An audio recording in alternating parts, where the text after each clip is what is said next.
Hello, my friends. Today we'll talk about class number 3 in this series. We talk about Noahide, Nazarite, none, and the sin of the flesh. And the question is, should Noahide promote Nazarite and nuns to fight the sin of the flesh?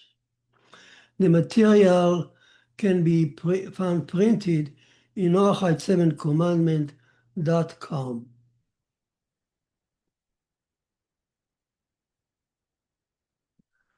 So what we are dealing today is with the question, as I said, what is the role of Noahide, Nazarite, and nun? Is there obligation to follow that route?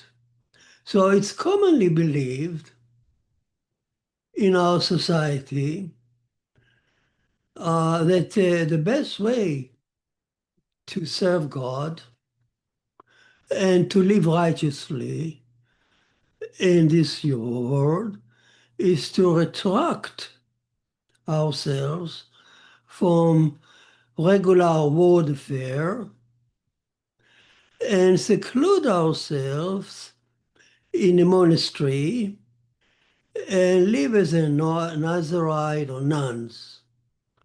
In a monastery, one may overcome, it's believed, the attraction of the sin of the flesh and let our spirit win the battle with our body. That's usually what they promote. Now, what is the sin of the flesh?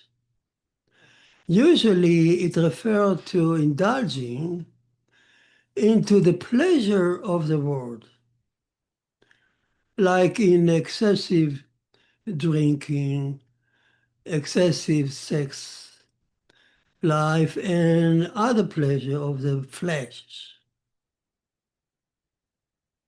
For instance, in the Torah, when the Torah presented Nazarite in the book of Numbers, she presented as a person who has witnessed other people stumbling over drunkenness and adultery. And therefore, he or she vowed to avoid from henceforth from drinking wine, at least for a period of some time, like 30 days or more. Is such a person holy? Now, the Torah in that section obliges that person to bring a sin offering at the end of the Nazarite period. Why? Because the verse says, because that person has sinned with his soul, implying that becoming a Nazarite is a sort of a sin, a taint on the soul. That means that in the eyes of the Torah, running away from society is not such a good thing. She prefers us rather to encounter directly the attraction of the sin of the flesh and overcome them in our lifetime, regular lifetime, rather than running away into a monastery. So the question is, why is it so? Why the Torah prefer a battle in a regular life rather than in a monastery? And what are the sin of the flesh? Who actually planted us and when and how? For what purpose? And why are those sins are so attractive to us that we are allowed to follow them? And the answer is given in chapter 1, Genesis, in the story of Adam creation. Let's read it and maybe we'll find an answer to the question, the role of the sin of the flesh. What are they and for what purpose. So last class in this series, we already learned that Adam was created especially to stand a trial and a judgment, a moral trial and a judgment.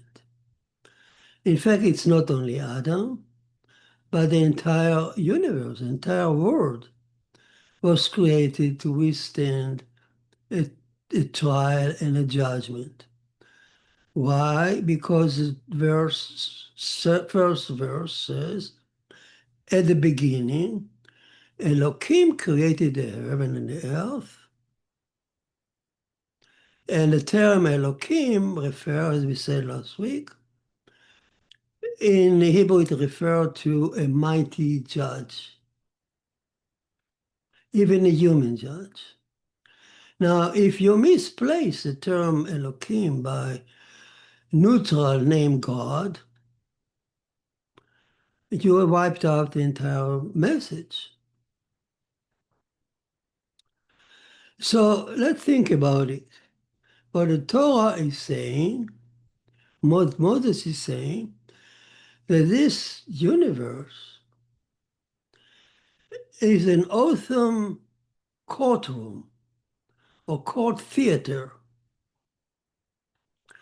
where the Creator sits there as a judge for a trial. Now, what does it mean? You know, in the past, in the previous generation, they couldn't understand that as we might do today. Because today we have a little better insight to the story. We understand today that the universe that we see around us has actually a deeper and deeper levels, metrics, that usually are concealed with us. And each level in the matrix is shaped or decided or fixed by a special consciousness. So it's conceivable that when Moses says that this Elohim, this universe that we see, are shaped and built as an awesome courtroom, everything here is fixed for that in a consciousness of a trial. There might be other universes, alternative universes, with different shape and different purpose. But this universe, as Moses says, one of many, as Rashi is saying, so this universe is fixed as a courtroom for moral trial. And only one around us that can enter a moral judgment is Adam. The animals can be judged only by natural laws, but not morally. Now, talking about moral judgment, again, let's pause a little bit and think. What is needed to set up a moral judgment, moral trial? What are the elements that you need to set up for a moral judgment?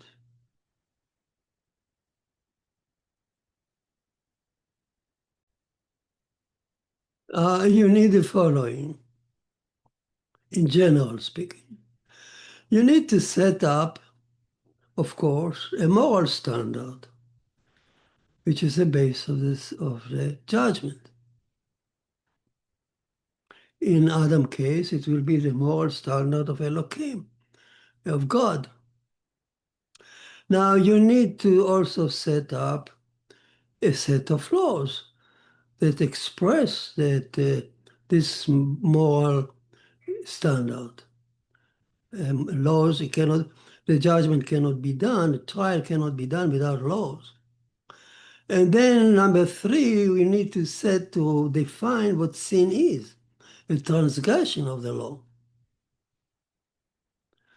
So you need to define what the sin is. Like in the story of Eden, that's where sin is defined.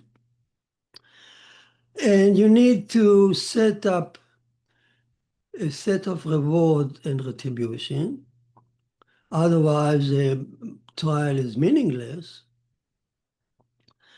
Now, it's very important, you need to set up the court, the judges for the trial. What kind of judges you need to sit at the courtroom as a judge, as a judges. Very important issue. And then, of course, you need to have a subject to be judged, and you need to create an Adam, especially to qualify to stand such a judgment, the trial.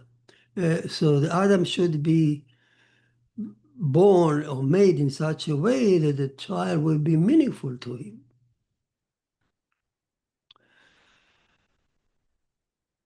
So we can, chapter 1, Genesis, in chapter 2, present many of those issues. We'll discuss it. But let's start. I like to start with number 5, the selection of the courtroom, the court itself, the judges. And the question is, to run a moral judgment, moral trial, what kind of judges you need to sit there on the bench?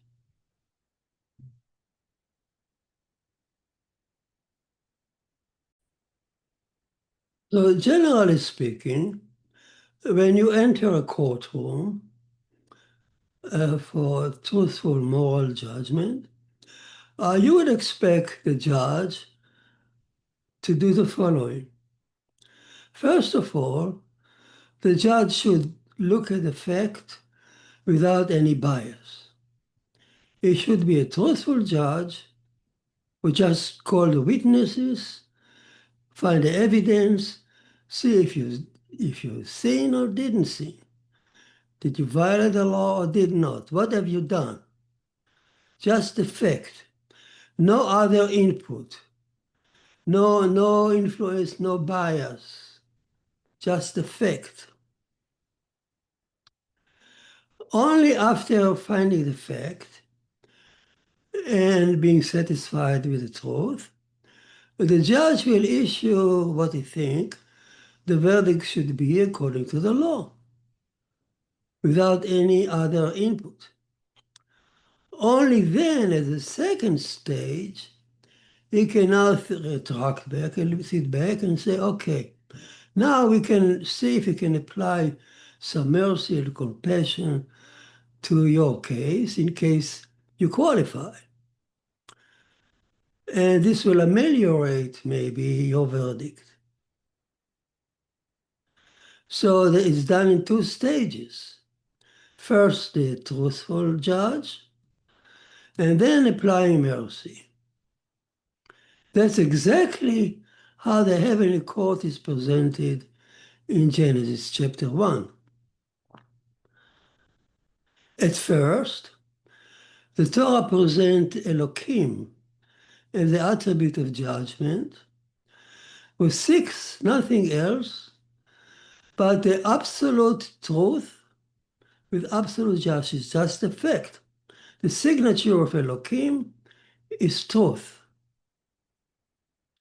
30 times his name will appear in chapter 1, 32 times, and each time is a signature of truthfulness on a story.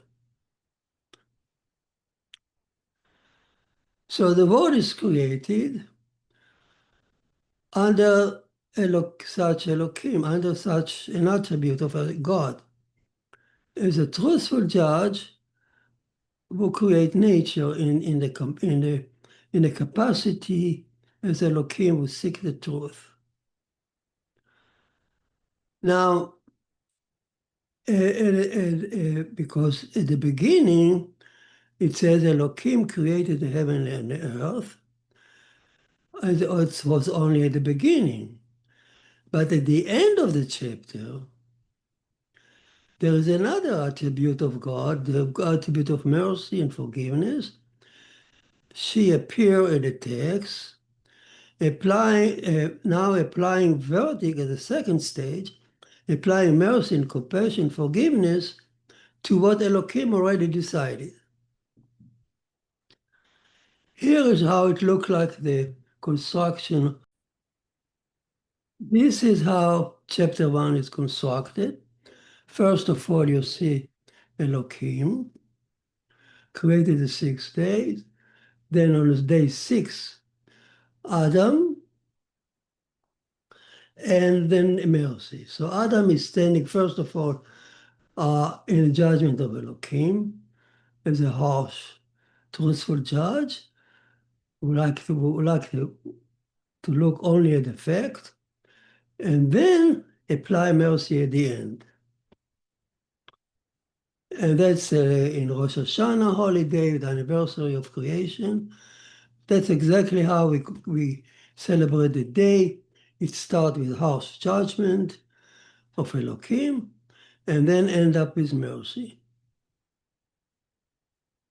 So the day Rosh Hashanah, the angel opened the books of life, where everything you have done during the last year is recorded.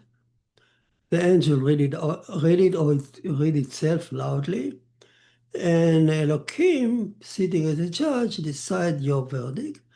It can be ameliorated with mercy, depending on your prayer and asking forgiveness.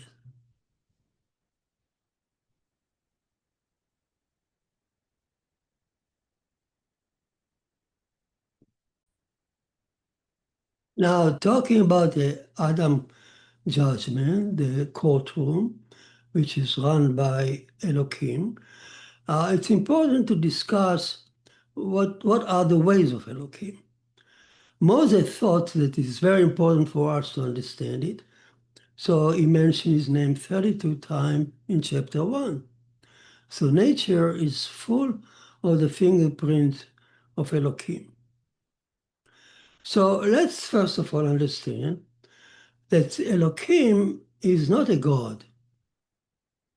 Don't make a mistake. Elohim is an attribute of the infinite, nameless creator who has no name and is beyond our conception. But at the time of creation, Moses says, this infinite, nameless creator decided or elected to create the world as sitting on the throne of judgment and applying the feature of absolute truth and absolute justice when he created the universe. So the world is not run by an evil God, as other religions said, even at the time of Moses, but the world is run by absolute justice. Only at the end, mercy will enter it. Now, chapter 1 is describing what are the Elohim ways. And it described that God, the Elohim, is a builder and a judge. We need to understand it for our own trial. He builds and he judges. He builds us and he judges us. It's the same thing. It's united. He builds us for judgment. So you see it that in the chapter, for 6 days, he built the universe as a 6-floor house, nature, and each floor is a day of creation with capital D, which could have taken a long time. It's a capital D, it's a stage. So 6 long days of creation. Don't confuse it with the 5,000 years they say count for creation. The 5,000 years are counted for Abel and Cain, but not from chapter 1. Chapter 1 is out of this calculation. Chapter 1 could have taken much longer from the Big Bang to Adam on earth. But 5,000 is from Cain and Abel, after the story of Eden. So each day of creation of the 6th day is a day with a capital D, stage in creation. We'll talk about in a different class. But the point here for our discussion today is at the end of each day, the builder, Elohim, come at the end of the day and check to see if it's good or not. And his criteria are efficiency.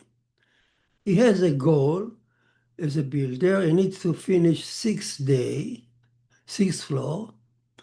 And at the end of each floor, at the end of each day, come to see if the floor is strong enough, good enough to support another floor on top. So if the floor is good, you allow the floor and the creature in it to survive, to enter the next floor on top. If the floor are not good anymore, used to be good, but now they're not needed anymore, like the dinosaurs, it will eliminate the day and the creature without mercy, because its criteria is efficiency, criteria of a builder. There is no morality here. If he is pleased, he will let the day survive and enter the next day. If not, he will eliminate it. That's important to us too. We are born into this day 6, stage 6 of creation. At the end of our day, there will also be a trial. If Elohim, the builder, is happy with us, he will, if the verdict is good, he will allow us to survive the next day, which is the Sabbath day. It's the next era. If not, if he's dissatisfied with us, he will eliminate us without any mercy. We need to know that for our trial. Now, what else are the way of Elohim that we need to know for our trial? And you look at nature, and the Talmud says that the attribute of judgment, Elohim, work with measure for measure, din mida keneged mida. You do something, he pay you back in the same way.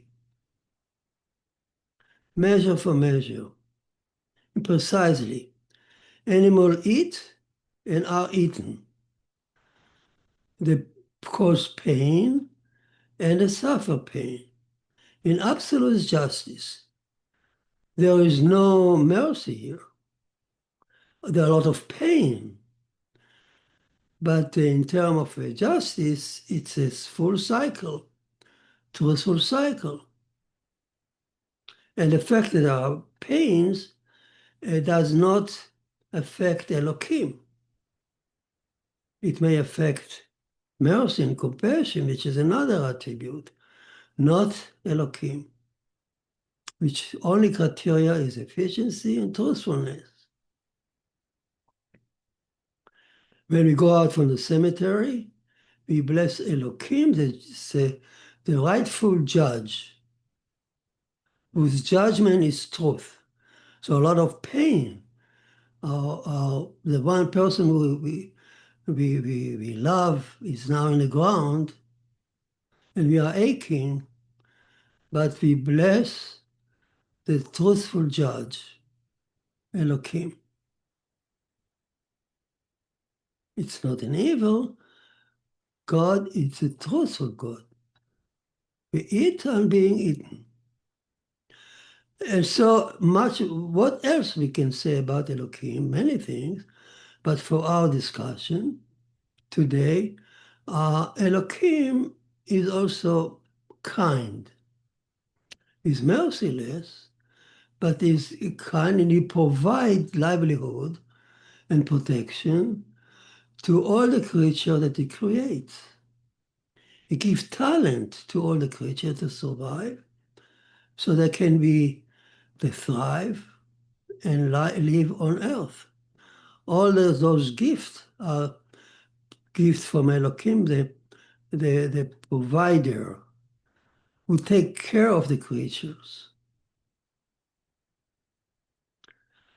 But he gives and asks back. He never gives without asking something in return, measure for measure. So he will give the talent and also ask the creature to abide by the law of nature. When it comes to us, he gives us a lot of talent to assure our survival and success on earth. But at the same time, he asks us to stand the moral trial. We need to stand the natural law, like any other creature, to abide by them. But in addition, we are judged by a moral judgment, which the animals, the creature before us, don't have such a moral judgment. We, with the consciousness, the understanding, and morality, Adam is born in such a way that he can enter a moral judgment. That's what makes us different from all the other animal creatures.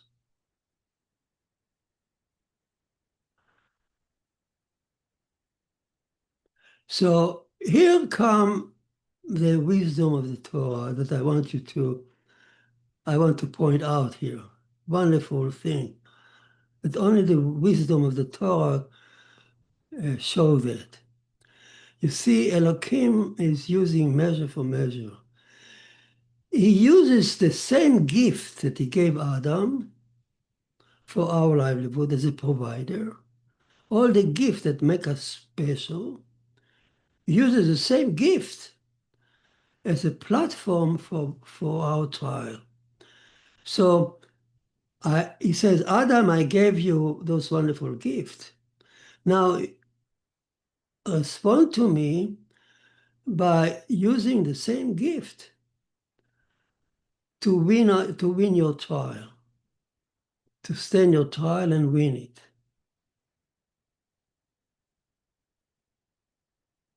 He does not invent new obstacles. He gives us a gift, but the measure for measure, the gift, for the gift, he asks something in return. So what are the gift and the talent? We discussed it at length last time. I'll repeat it because they are important for our discussion today. If you remember, when Elohim was planning to make Adam, I'm talking about the gift he gave Adam at our creation, more than other animals. So he spoke the first time in plural, saying, let us make Adam in our form and our image.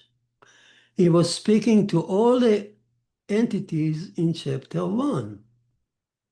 He invited each one of them to come and participate in the making of Adam, layer by layer. He didn't do that for any other creatures.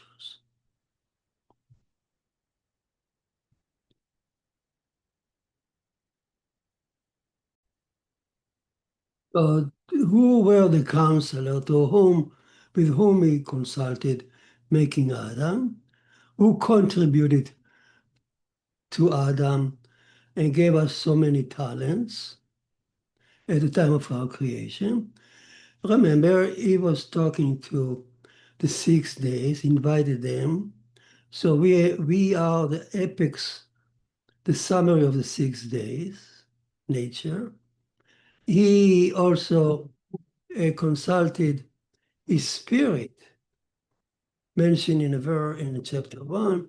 The spirit of God is art and music and in the understanding beauty, being impressed by beauty, enormous gift, more than animals in animals. He consulted wisdom and science, number 2, by which he created the universe, made us mind capable of science, understanding the world. He said, let us, me and you, he consulted his self and made ourself. Self-consciousness, an enormous gift of self-consciousness, that individuality and so on. And he consulted, gave us the ego. He consulted sex drive in nature and blessed Adam, said, let be fruitful and multiply and be fruitful, a blessing. And rule over, he consulted the drive to dominate and rule over and made it a blessing in Adam. So all this consultation from 6 chapter 1 provided Adam with enormous talents and capacities. We have the wisdom, we understand art, we are driven forward by sex drive, by drive to dominate, and this will ensure our success and to live and thrive on earth and to live a meaningful and joyful life. So these are gifts, excessive gifts, given us by the provider ELOHIM as a gift for our success. At the same time, they are also platform for sins. And the sins are almost all of them. There is one between man and God, idolatry. He gave us an ego and free will. We can rebel against God. But he also gave us all this gift, and he can say, don't use it against your fellow man. For instance, I gave you sex drive, so I gave it to you to run family, to be happy. But don't use it for adultery against your fellow man. I gave you the ability to protect yourself in this world, to hunt and kill, and for food and protection. But man, don't use it, the same talent. You can kill, you can create bombs, you can create who knows what. But don't do it against your fellow man. I didn't give it to you for that, not for wars. Don't murder. I gave you a sense of ownership from nature. I made it a blessing. Ownership is very important drive to create and to own. But don't steal, man. Don't steal from your fellow man. I gave you a sense of society and a drive to dominate. It's important for you. I took it from nature and make it a blessing for you. It will pull you forward to create a name for yourself, to create and move and become important, enrich your life. But man, don't use it for injustice. To use it against the wicked one. And I sense put you a strong self-consciousness. Don't use it for blasphemy, to curse God, and to think you can do better than God. So you see that the sixth commandment of Adam that I just mentioned, idolatry, adultery, theft, bloodshed and theft and injustice, are all stem from the very blessing that God Elohim gave us by consulting the item in chapter 1. And he uses this blessing as platform to judge us. And he tells us, those drive I gave you are strong. They will drive you forward to follow, to be attracted to sex, to attracted to dominate. But don't use it for the wrong purpose against your fellow man unlawfully. Now, why I'm saying it? Because the Talmud says that. Here is a story. Hillel, the head of the academy, Torah Academy, lived in the second century BC, famous Hillel. He was a poor man, being very modest, but he lived, you could see him, you could talk to him at the market. A Gentile man approached him and he says, "Are you the Prince of Israel?" Hillel says, "Yes." And the Gentile says, "If yes, I ask you a question. Tell me the essence of the Torah while you stand on one leg. I don't want long lectures. I want just short sentence, the essence of the Torah. If I like it, I become a Jew. If not, I'll go away." Hillel didn't think twice. He said the following. I'll tell you what it says. The essence of Torah is the following. Whatever you hate to be done to you, don't do it to others.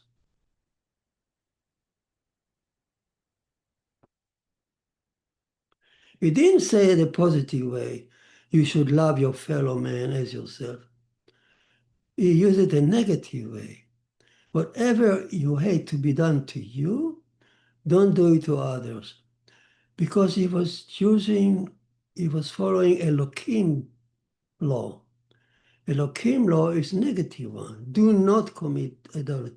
Do not commit it. Do not. So don't do all this law, adultery, bloodshed.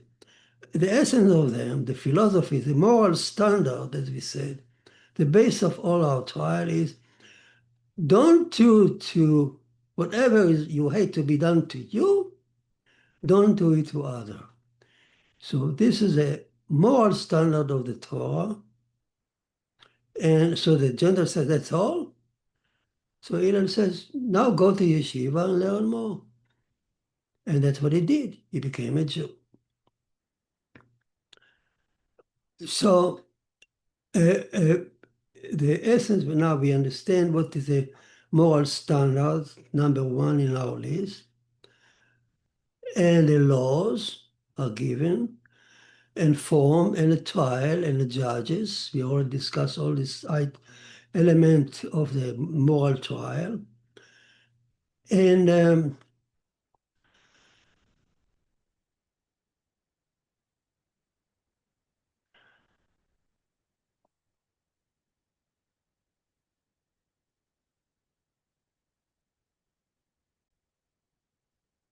the Talmud says that indeed Elohim gave the laws that I just mentioned, the 6 laws, to Adam and Eve in Eden. At the same time, he told them not to eat from the forbidden fruit. There is an extra order. It says he commanded them and told them not to eat the fruit. So the rabbi asked, what is commanded? He gave him the 6th commandment. Idolatry, adultery, bloodshed, theft, and so on. So chapter 1 is beautiful. Chapter 1 describes how Adam is born, how Adam is made layer by layer, with all these six layers that push him forward, gift. And chapter 2 tell the law. Don't do it to others. And chapter 2 also describe the sin. What is sin? Transgression of these laws. It also described to us, the consequences of the sin. You're driven out from the world. In Eden, the only commandment they could have transgressed was idolatry and adultery. No bloodshed. They couldn't kill in Eden. So they had only two of the six relevant to their life in Eden, yet God gave him to. They knew it, at least theoretically. On earth, those six become activated, become relevant. In fact, it's a beautiful way the Torah presented, because at the last minute before they were driven out from Eden, the Torah says God made them skin coat. What is skin coat? They had no skin in Eden, but down on earth, they developed skin. And in Kabbalah, the skin coat are all these flesh, the drive of the flesh to commit the sin, to do adultery, to love your fellow man and wife, to kill, to murder. So the drive become these are the passion of the skin, the flesh, what we call pleasure of the flesh. This is the skin pull you forward. Moreover, the Talmud says he planted in them two drives: the good drive that pull him to abide by the law, and the bad drive, Yetzer Hara, to transgress the law, Yetzer Tov and Yetzer Hara. So on earth, even in Eden, man is driven by those two drives, either to abide or to transgress the laws. So here we have an idea what kind of courtroom we are born into, who is a judge, and what is the standard, what are the laws, what is sin. But the story is not yet over. Because what? Because the question arises, as Rashi says, man can stand, man equipped with all this freedom of choice and the passion of the skin and the drives, enormous drives that God planted in us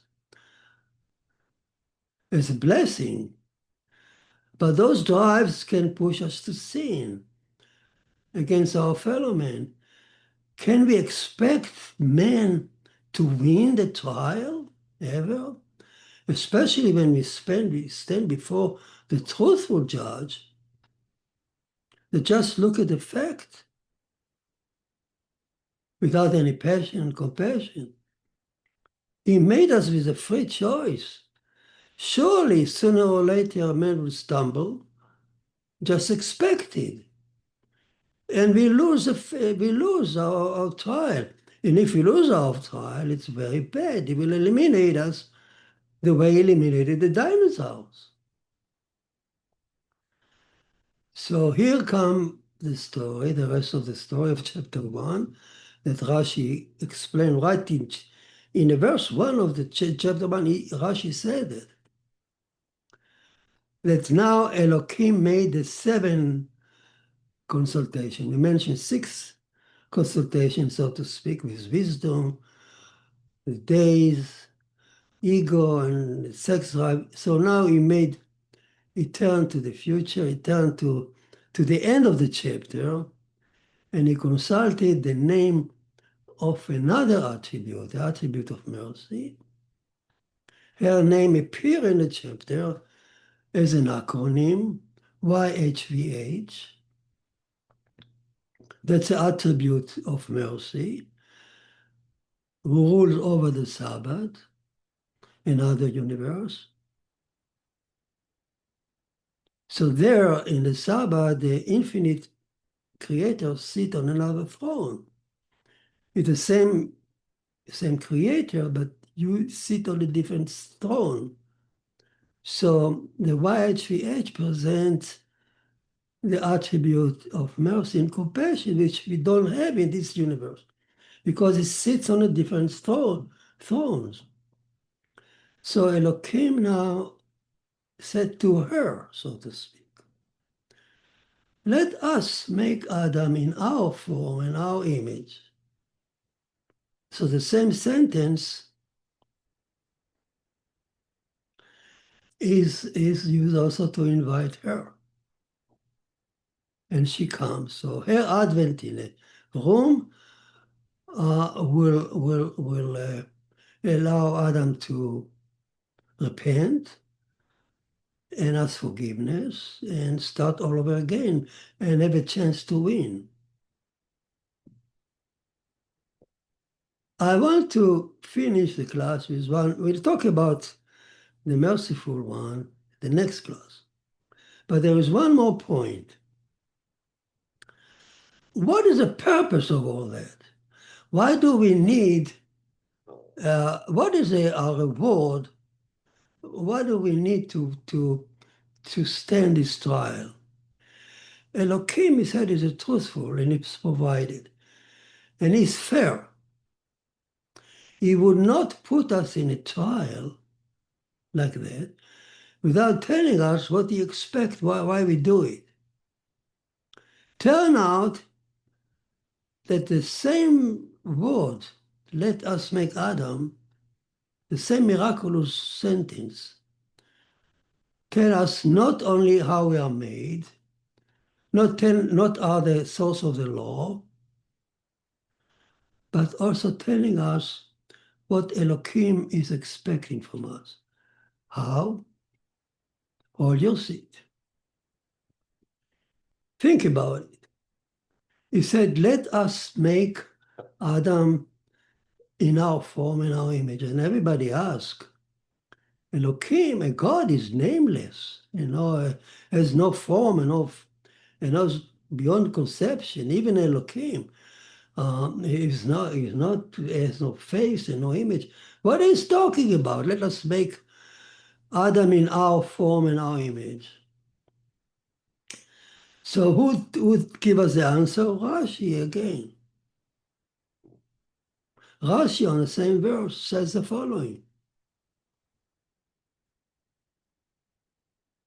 When Elohim issued those words, he had an image and form of us, of an Adam, an ideal Adam that Adam should become. He said, let us together, everybody in the room, including the merciful one and including Adam himself, let us join together and make an ideal Adam that I have on my mind. This Adam, ideal Adam, is not us. This is the Adam that we need to become in order to please Elohim, only then we will win our trial, become eligible to enter the next day. So Adam is, until now, you could say we are a product of evolution.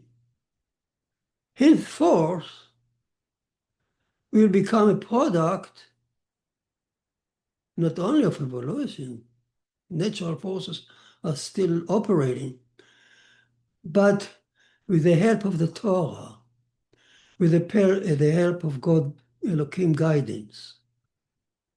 And together, all these factors, the 6 days, and the wisdom, and the self-consciousness, and the drives, and the merciful input, and the Torah, together, and us, our effort, by abiding the law, by following the Torah, we will become that image and form that Elohim had in his mind when he made us. That's the Adam that he wants us to become. And if are not there, and the day of judgment will arrive, final judgment will arrive, Elohim will wipe us. There's no, without raising a brow. But if we win it, wow. So now, how can you sit in a monastery and running away from the opportunity to become an ideal Adam? Sitting in a monastery will give you nowhere. It's like an Olympic runner who decides to sit on the bench, side bench, you say, okay, I cannot stand it. I don't like to participate in the competition. I'm afraid I will lose. That Olympic running will get nowhere. We need to run. We need to engage ourselves in the attraction of the flesh and to overcome him, but not just overcome. We need to learn Torah. Without learning Torah, without abiding by the law, you will never know what to do. It's a God-given guidance. There is no other way. No other religion will tell you how to become an ideal Adam.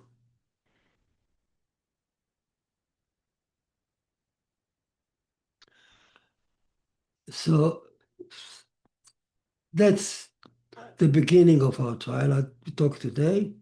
Next time, we will talk about the attribute of mercy. This will be a focus, a wonderful focus of our next class. Thank you.